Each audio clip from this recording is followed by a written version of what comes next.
Let's continue the NFL talk. Dylan, we have this fill in the blank. Which quarterback had the most disappointing performance on Sunday? I'll go Andrew Luck.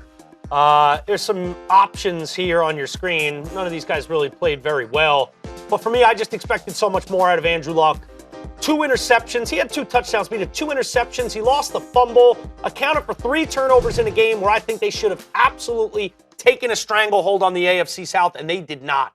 A game that features Brock Osweiler, who couldn't get out of his own way. You can put Brock Osweiler up there, but the reality is I don't have that high expectations for Brock Osweiler.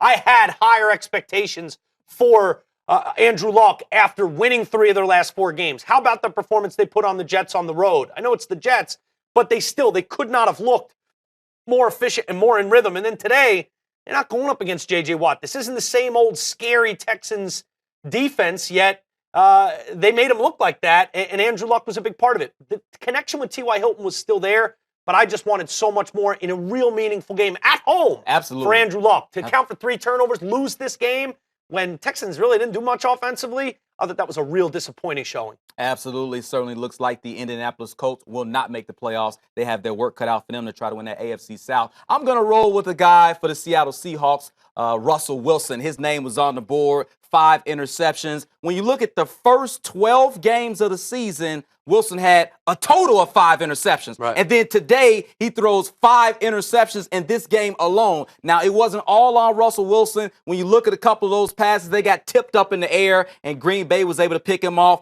But we think of Wilson as an elite quarterback. We think of this Seahawks team as a team that certainly could contend in this NFC to go to the Super Bowl. And when you look at what Russell Wilson and the Seahawks did last week, just on Sunday Night Football, they scored 40 points last week. So to have that performance and then come back with this Russell Wilson performance, 5 interceptions from a veteran quarterback, from a guy who takes care of the football, who we think is healthy. Early in the season, there was some talk Russell Wilson doesn't look like himself. He's had various injuries. We feel like he's healthy now. So for this guy to be close to 100% and throw 5 interceptions and have just a terrible performance, very disappointing in my opinion by Russell Wilson.